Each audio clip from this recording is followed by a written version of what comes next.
Ya niki London sampean pahami. Misalnya ngeten nggih. Kula di bojo. Saya secara naluri ekonomi seneng nak aku ya kerja, bojoku ya kerja. Sampean di bojo, sampean secara naluri ekonomi tetap seneng nak lanange ya kerja, wedoke kerja karena secara kalkulasi lebih cepat kaya.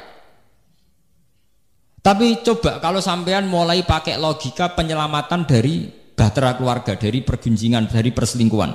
Misalnya bojo mayu, potongannya serodok kenes. Kowe kan mikir daripada kerja dasar dibedani wong pertama beda tok, suwe-suwe tok dinti. Wes nak ngono tak kekang ra usah kerja. Terus motivasi kamu itu bukan karena otoriter, mentang-mentang wong lanang wong wedok mbok ndem ning omah, tapi krana nolak bersih. Lah kita harus bikin percontohan itu bahwa semua pelarangan kita itu lebih karena melawan atau melawan perselingkuhan. Gampangane cara bahasa umum melawan kemafsadatan. Dan itu Islam wis diwelehno pangeran bolak-balik. Banyak orang yang memaksakan sing wedok kerja, TKW ning Arab Saudi sing hamil pirang-pirang, ning Malaysia sing dianiaya pirang-pirang. Itu cara kula alamat ke pangeran bahwa ketika kita memberi hak wanita ternyata tidak lebih baik. Nyatane ning TV-TV berita TKW dilecehkan ning Arab Saudi, ning Malaysia, ning Singapura pirang-pirang. Itu tadi hero Islam kita ini sudah minim sekali. Apa susahnya sih ngakui bahwa Islam itu anti zina? Apa susahnya? Sehingga kita meroteksi seorang istri bukan karena otoriter, tapi karena kita melawan perzinahan atau potensi berzina. Misalnya tidak sampai zina, potensinya kita lawan. Tapi ilmu ngeten pun entek, mergo orang sudah berpikir kapitalis. Iku ngono lanang wedok kerja cepet sugih. Dek lah muga kowe melok kerja cepet sugih. Lah itu kan terus logikane kapitalis. Tapi tetap cemburu kan repot kan. Ngongkon kerja untuk hasilnya akeh tapi sing lanang tetap cemburu. Ya akhirnya uring-uringan. Kowe tilpon nak SMS mbek sapa, Dek? Sing ngongkon kerja ya sapa? Saiki di relasi SMS-an kowe curiga. Sing ngongkon ya sapa? Lah itu kan dipek menangi dhewe, duwike gelem nampa, curigane jalan terus. Bareng uring-uringan kono relasine akeh, pegat ya pegat to Mas. Wong lanang ra ketok lara. Relasi kadung akeh, luwih prospek. Ya kok sampai nak delok tulisan-tulisan versi wong sekuler, nak darani pondok itu monarki kecil. Berhubung kiai iku ora dadi raja, dia bikin monarki kecil. Di mana monarki kecil itu pesantren. Kiai sebagai raja nyatane santri yo nyucup yo diluk tenan dikongkon yo nurut. Itu bikin kerajaan-kerajaan kecil. Sehingga dengan image demikian kesane kiai kan otoriter, dipek menangi dhewe. Lho gue jegrang wong liya diluk. Anggap sithik kesel njuk pijet, ngongkon ngalor ngidul, engko urusan politik ya fatwa sepihak. Loh, ketika dianalisis dengan demikian kiai kan ketok elek itu karena terus ditulis oleh mereka bikin monarki kecil, kerajaan. Ya sampean takokno cah, pemikiran model Cak Yayan nak darani pondok itu sistem monarki kecil. Ora kok pondok itu satu komunitas di mana di situ ada hukum sosial, santri yang kurang mangan mbek kiai yang kurang dipakani santrine. Orang ngono, oleh ngamati gak ngono. Padahal faktanya kan begitu tuh. Kiai mbek santri kan wong latihan urip tamak bareng-bareng ngaji ngono tok.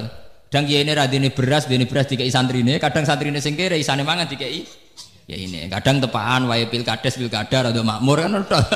Itu kan sederhana begitu kan.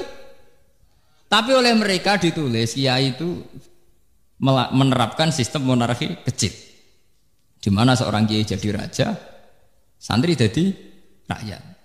Contohnya macam-macam, delalah sing pas. Makanya sistem yang ditiru juga sistem poligami karena raja-raja dulu istrinya juga banyak. Lagi kiai ya banyak. Nah itu kan wis digaduk-gaduk sebagian gaduk.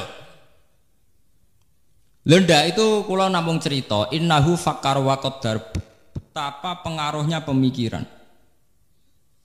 Piye supaya Islam ketok kacau. Mulane sampean aja kaget nek ana kiai-kiai ngalim sira gelem kaji ki aja kaget, ya aja melok-melok. Mungkin ra level. Karena dalam sistem haji itu kan menguntungkan Arab Saudi. Yo ono sing cara berpikir untuk menunjukkan bahwa Islam itu murni. Mulane Rasulullah piyambak ra tau majibno kaji, ngger majibno kaji ditambahi manis tatwa ilai sabila sing mampu. Enggak sesuai dipahami. Lah kok enak kon kaji ini Mekah bin Muhammad Bati. Dan itu pernah terjadi. Saat kiblat madhep teng Ka'bah. Niku komentar wong Yahudi nggih ngoten. Muhammad itu pepe asli Mekah ya, terus kiblat pindah ning Ka'bah. Mergo dekne asli Mekah. Sakjane Muhammad tuh ngerti nek kiblat tertua ya ning Palestina iku. Mergo bapake wong Palestina Ibrahim. Mestine ya madhep ning Baitus Sokhrah. Ning Palestina. Lan saya qulu sufa minan nas ma wallahum an qiblati mulati kanu alai. Muhammad tuh piye to? Kiblat kok digawe dolanan. Go Kanjeng Nabi nate 16 wulan madhep teng Baitul Maqdis. Mergo kiblat tertua. Suwe-suwe be Allah kan madhep teng Ka'bah. Malah perkara kan. Mergo jare wong kafir Madinah terus penak. Muhammad ku piye? Pepeh desane terus dienggo kiblat. Mergo Nabi kelahiran Mekah. Iku jenenge innahu fakkara napa? Fakut. Mulane kula niku tambah iman mbek pangeran. Umpama kula ning donya ditakdir mo iman mbek Quran niku kula mati pun wani. Pun niku mergi ketok nak Quran niku sing bener. Itu tadi. Yuriduna ayutfi'u nurallahi bi afahim. Pada akhirnya lawan-lawan Islam mateni Islam lewat silat lidah, lewat silat mulut. Bi afahim dengan pinter-pinteran silat lidah. Lah kok mboten sepundi? Peristiwa nasah mansuh. Nggih, hukum sing dirubah niku nak cara tiang-tiang Islam sing soleh. Nak arifin nasah mansuh itu satu perubahan hukum yang bersifat kondisional li maslahatil ummah. Bahwa nasah mansuh merubah hukum sing krana maslahate ummah. Tapi wong Yahudi enak oleh provokasi, delok oleh nabimu pelin-pelan tenan. Wingi muni halal, saiki muni haram, bar muni haram muni. Nah, macam nasah mansuh kan merubah hukum, merubah hukum terserah sing komentari itu. Dianggap realistis yo kena. Mergo rubah yang karena kondisio. Nah, diarani pelin-pelan yo kan kena. Nyatane ora konsisten. Dhisik PKB saiki PKNU jenenge ora konsisten. Tapi karena jare sing seneng kan, iku jenenge kiai realistis, sadar kondisi yang berbeda yang mengambil sikap yang berbeda. Nah, tapi jare sing gedeng kan jenenge pelin. Padahal cara kula nasah mansuh itu fenomena biasa. Lho nggih to nggih, misale sampean ning desa orang terpelajar, roh perawan angon iso seneng. Tapi kowe dengan sendirinya kuliah, roh bocah wayu-ayu ning kota kaosan ketat, roh cah iku seneng jagan. Wes langsung mbok tinggal loh dengan sendirinya. Artinya tingkat pengetahuan itu juga punya perubahan nggih to nggih. Sampean zaman ning desa orang terpelajar, roh ketemel yo enak weteng gak loro. Roh sambel yo enak weteng melaro. Tapi ketika sampean kuliah, nak KFC juga doyan, sambel yo terus weteng loro. Senengem ya cewek-cewek sing model, sing gaul. Roh bocah tanggamu sing dhisik mbok senengi saiki matun, ora seneng blas. Lagi dadi kiai yo ngono. Kowe zaman kere untuk bojo iku syukure ra karuan. Bareng ke dadi kiai DPR RI. Roh bojomu kok ora pantes kabeh. Mergo wong wedok ayu-ayu di Jakarta luwih pantes. Intelektual juga gitu. Kowe zaman dadi kiai lugu, wiridan istighfar iso nangis. Wiridan apa saja iso taladzud billah. Tapi ketika kowe dadi kiai modern, itu beda meneh. Cara berpikir sudah beda. Semulai nikmati HP, nikmati internet, menawa di SMS banking barang wis mbah. Rekening era sitok. Ini contoh bahwa perubahan orang itu tidak boleh merubah akidah. Tapi perubahan itu pasti terjadi. Lah tapi mbek wong kafir, mbek wong Yahudi dianggap Muhammad nasah mansuh dianggap pelin-pelan. Niki penting kula aturaken teng mriki bi afahi. Ya sama seperti sekarang yang kita alami. Kiai-kiai politik masyarakat lari. Jadi kiai kok politik saya kira seneng ngaji. Bagi mereka yang seneng politik, sira politik jadi pangku tangan. Masalah bangsa banyak kok dekne pangku napa? Tangan. Nah, repot.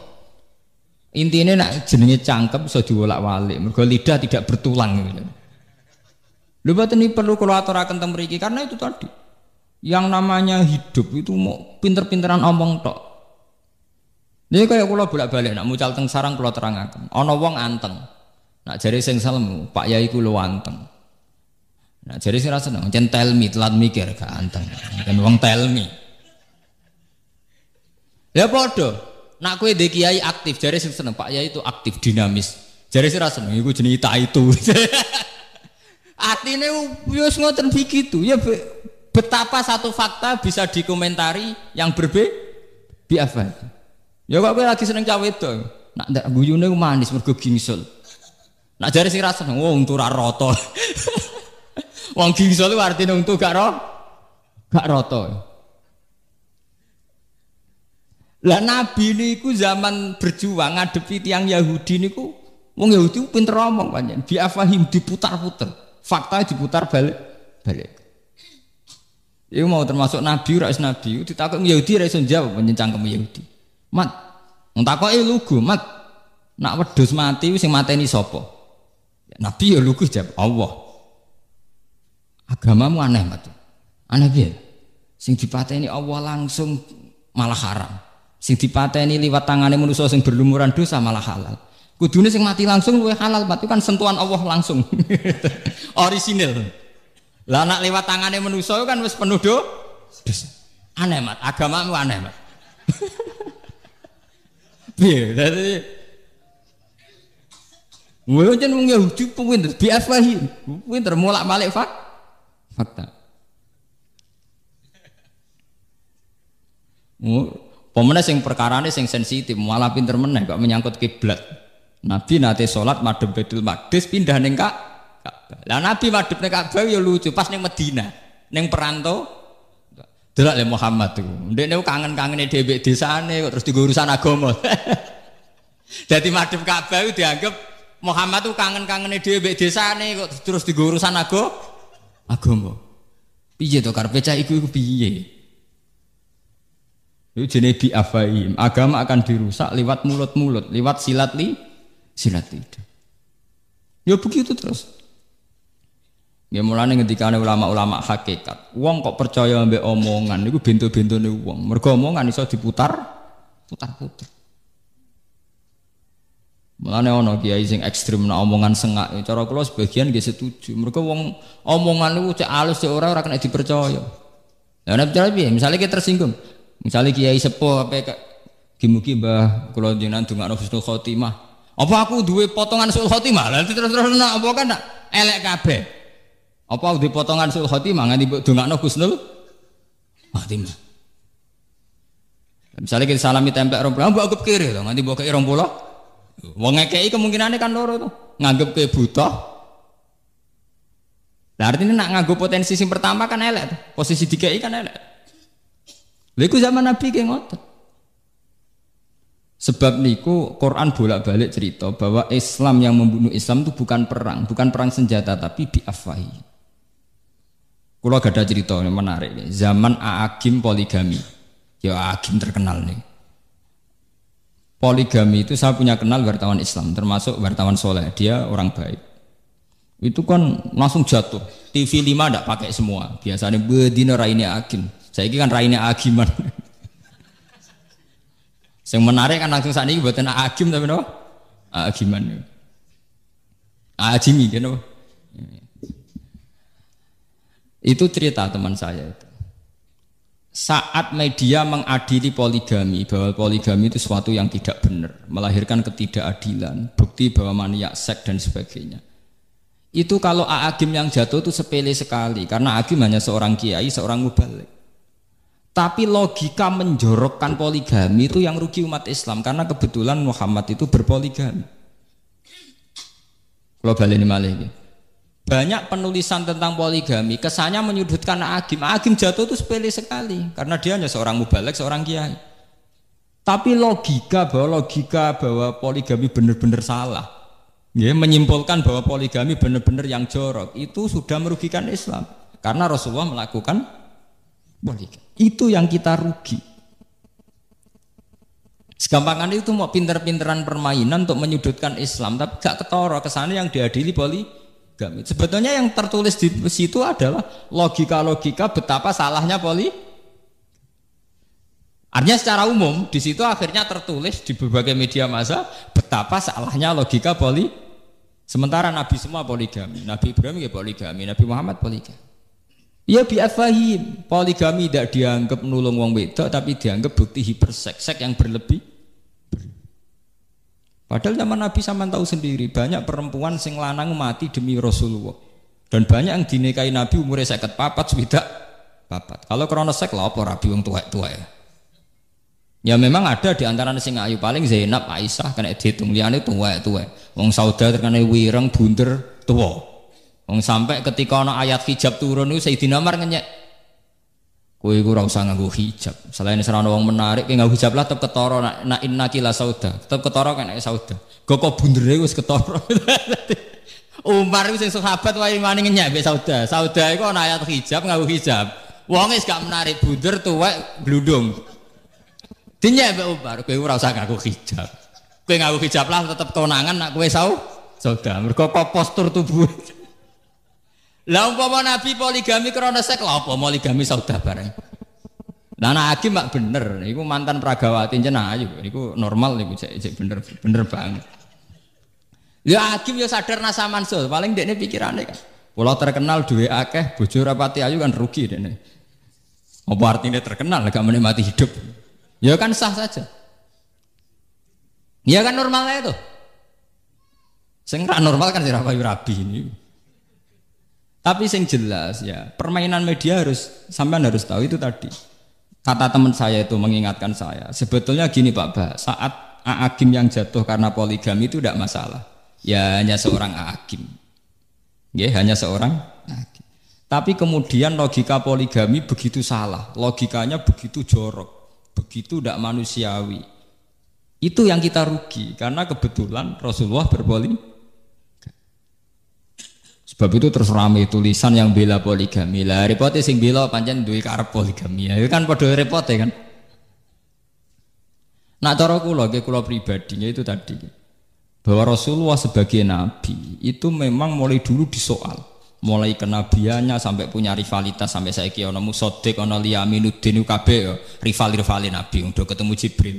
Liyaminuddin Musaddiq kabeh. Itu normal sekali kan. Normal sekali artinya seorang nabi pasti punya musuh.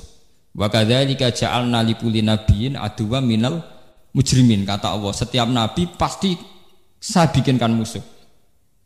Tapi masalahnya musuh paling fatal kata Rasulullah itu nak sing salah paham wong Islam dhewe ya umate dhewe. Mulane kanjeng Nabi anggere ana wong Islam sing salah iku duka. Kowe kepengin kaya kaum Nabi Musa. Kowe kepengin kaya kaum Bani Israel. Nabi Bani Israel musuhe ora wong sing kafir, tapi musuhe umate dhewe. Iku kakean penjalu. Lah Nabi Muhammad itu ngadepi umat nggih pun kathah sing ngoten. Jadi sekarang banyak yang menyayangkan hukum Islam. Misalnya ada hukum pancung menyesal. Dalam hukum modern tidak usah pancung. Hukum kisos disesali. Sekarang dalam hukum modern enggak mengenal hukuman mati. Potong tangan disesali. Hampir semua tatanan hukum Islam disesali. Saiki seengkek sawangane nyesali potong tangan, nyesali hukum kisos, nyesali hukum pancung. Engko nang era putune kita nyesali kok zina haram sih. Kok sesuai nang disesali malah Islam piye to ono zina barang haram, barang enak uti haram. Lho nggih awal dari menyesali aturan Islam suwe-suwe kok delodok sing disesali iku hukume. Saiki kan jek sing disesali. Itu tadi kayak gerakan feminisme. Ini kalau cerita intelek ya. Di Jogja itu di kota-kota besar itu semua mahasiswa itu termasuk untuk studi gratis itu kalau studi tentang gender, tentang kesamaan gender bahwa hak wanita sama persis dengan hak lelaki. Karena kebetulan lagi Islam memposisikan lelaki 1 derajat di atas perempuan. Sekarang hak gender kuat. Kula jek eling cilik kula iku lurah wedok iku kiai protes kabeh. Saiki meneh nek lurah cek bupati cek presiden ora ana kiai pro. Bahkan suhune kiai tahu duet sampai Megawati ya. Dan itu ndak janggal. Padahal sampean eling to, gek cilik sampean eling to. Ini takono Mbah Sakur sing sebut. Riyen lurah wedok kiai setuju mboten? Mboten. Sakniki mulai bupati sampai presiden sampai karena apa? Isu yang digulirkan mereka kesamaan gender, gerakan feminisme itu kuat sekali. Kuat sekali gerakan yang mensejajarkan wanita dengan lelaki. Kuat sekali. Sehingga umat Islam sudah teracuni pikirannya, tidak masalah presiden lelaki atau perempuan, tidak masalah. Bupati lelaki atau perempuan, tidak masalah. Lah suwe-suwe ya nuntut kalau lelaki boleh poligami kenapa perempuan tidak? Saiki pertanyaan ini seminar-seminar.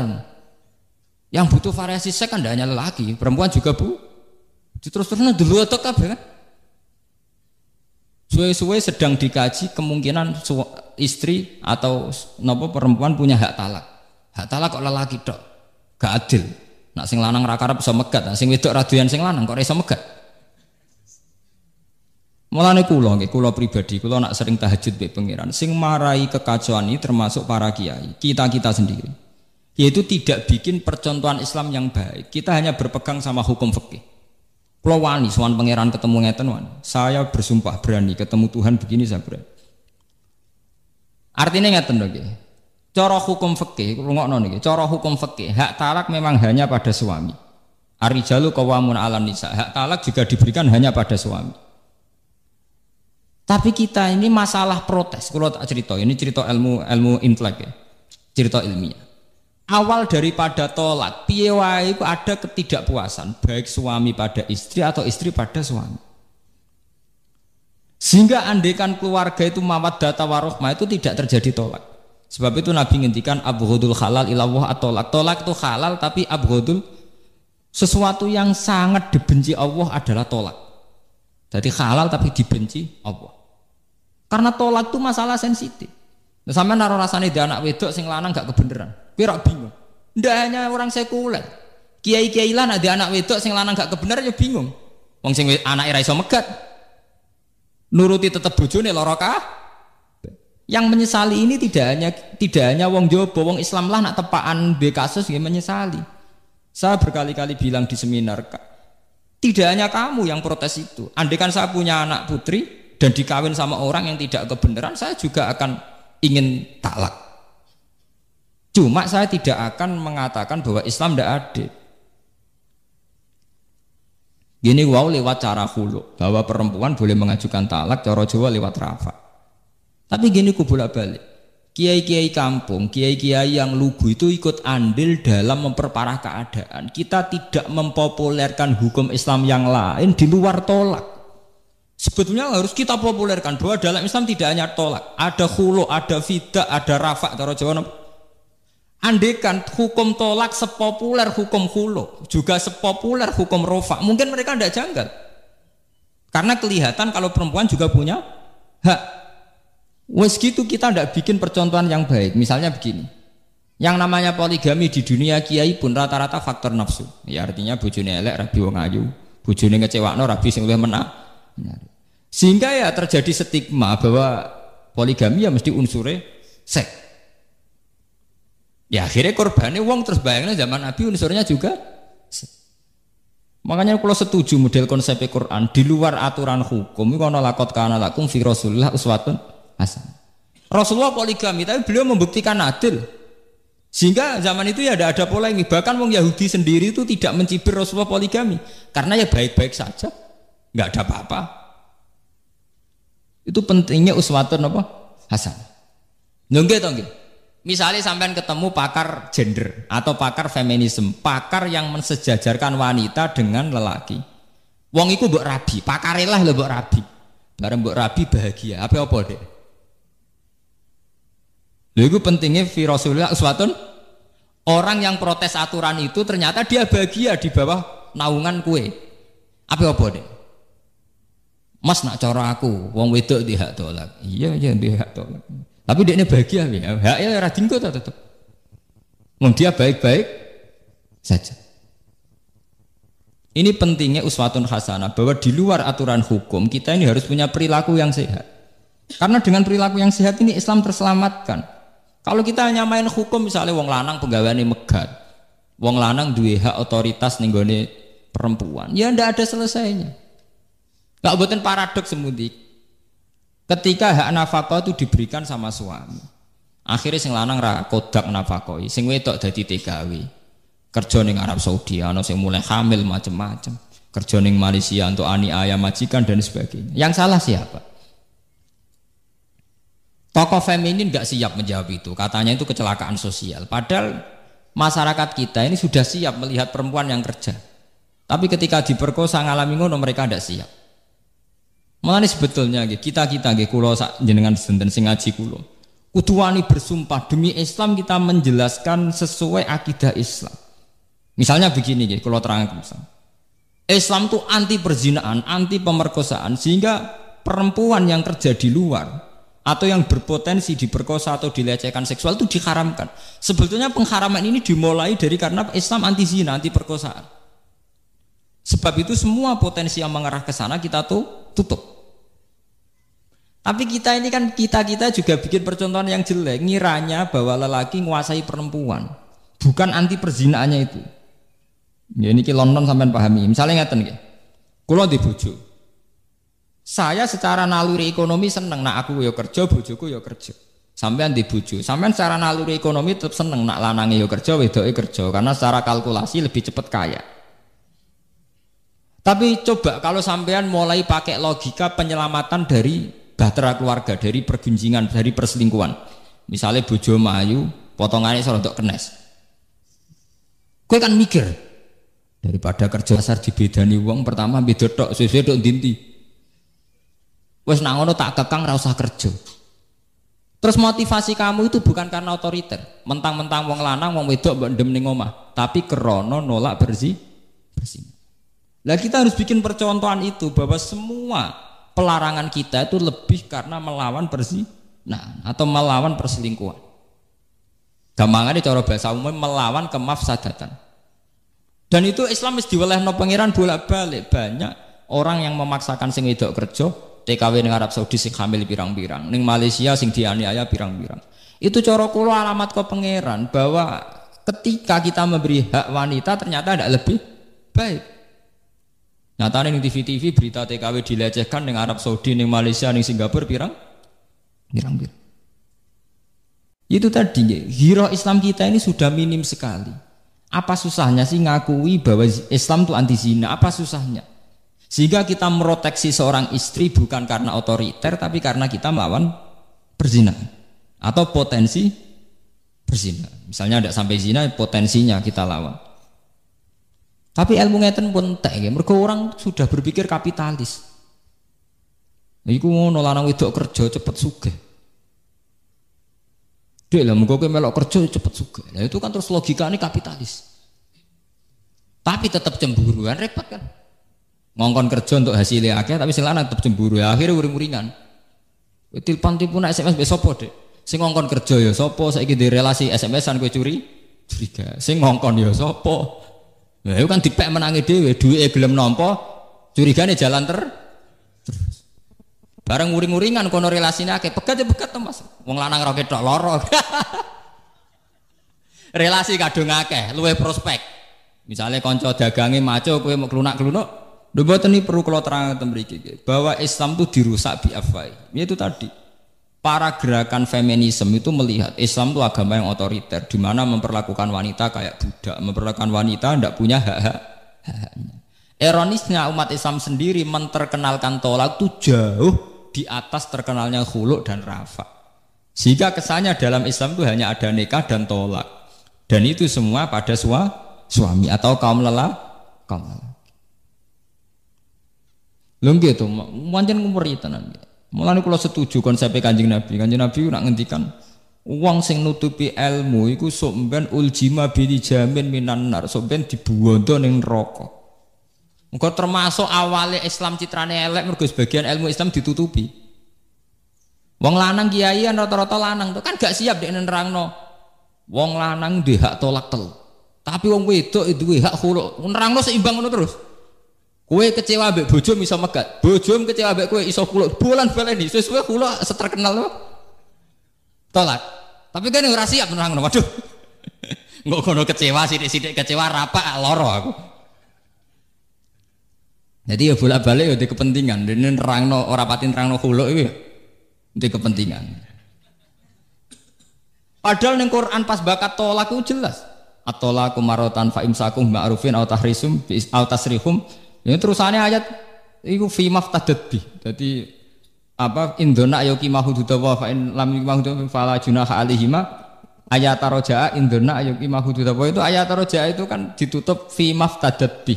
Fima ing dalam perkara iftadat kang lakoni fidak tebusan sapa wedok bi iklan mak. Terus dikenal ning fikih jenenge hukum khulu. Ning Jawa dikenal hukum rafa.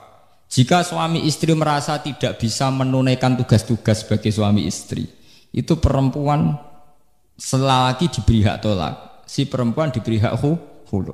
Ya karek peminate sapa pertama nih sing duwe inisiatif megat. Nak sing inisiatif lanang disebut tolak, nak inisiatif sing wedok disebut khulu. Sebetulnya kan sebanding kan. Enggak tuh. Nah, tapi kan yang kita terkenalkan hukum tolak tok, akhirnya sepi. Malah kalau setuju kawin cara kula dadi menteri agama kawin tak wajib noten maca taklek. Ya taklek kesuwen ana 2 tahun nafkah lahir batin. Cara kula sak wulan ta 2 wulan. Ben jelas ya. Ajur-ajuran nak lah. Mergo ngene iku. Citra Islam terhadap feminisme, terhadap menghormati hak wanita itu sudah hancur total. Mboten niku kula cerita tenan. Lah, ironisnya wanita-wanita kota, perempuan-perempuan kota itu sudah yakin sekali bahwa Islam yang menyangkut feminisme itu harus ikut paham feminisme, paham di mana wanita sejajar dengan lelaki. Ya akhirnya mereka nyaman saja jadi pegawai bank, jadi pegawai apa. Ya memang tidak haram, saya yakin itu tidak haram, ya enggak apa-apa. Tapi masalahnya kemudian tidak janggal ini. Enggak janggal bahwa ini melahirkan efek gini wow. Efek potensi perselingkuhan ya, potensi lah tidak harus terjadi potensi. Potensi ini sudah dianggap biasa saja. Padahal sing jenenge perselingkuhan perzinaan kayak apa antinya Quran innahu kana fahisata wa sa'ana apa sabi. Gimana nak cara fikih kados muin nonton pun lunak, fikih muin pun sae kados paham ini pun lumayan. Perempuan itu tidak wajib haji kecuali ada mahramnya atau tidak disertai mahram tapi ma'aniswatin kasiroh sikotin bareng sekelompok pasukan wanita. Ya saiki lah. Itu ujung-ujungnya mau sitok karena potensi perzinaan perselingkuhan adalah khuluwah persepen 4 mata lelaki mbek perempuan. Lah kula pribadi gak ada pendapat sebab itu misalnya sampean di anak wedok ayu kerja ning pabrik tidak sebagai sekretaris utawa PRT itu lebih baik ketimbang jadi pembantu rumah tangga karena sering terjadi khuluwah mbek majikan. Lah anak kerja ning pabrik rak di depan umum, misalnya jam 8 sampai jam 4. Mane cara kula wong wedok sing dadi kondektur bis iku luwih halal timbang dadi PRT. Mergo di depan umum. Lho bis sing numpak bis sak mulai wong hidung belang, wong tukang zina, wong soleh ana kabeh. Tapi orang tahu tuh hingga kini wong do ngambung ning dhuwur bis. Piye wae di depan umum termasuk proteksi, termasuk nyelamet. Lho nggih to, kemungkinan perselingkuhan di depan umum kan kecil, kecuali sebenarnya ana era edan wis ora ana wong koyo wedhus kabeh. Tapi kalau di khuluwah 4 mata jare Kanjeng Nabi ora ana wong wedok kumpul wong lanang wong loro illa seton salisuhuma kecuali ketiganya napa setan. Iku wong saleh iso rubah. Wong gambarane itu seperti yang digambar no Quran yang Nabi Yusuf walaqad hammat bihi wa hamman apa? Biya jenenge sak omah. Pertama ya gak menarik suwe-suwe anane iku kan. Sampai istilah walaqad hammat bihi ya mergo sak omah.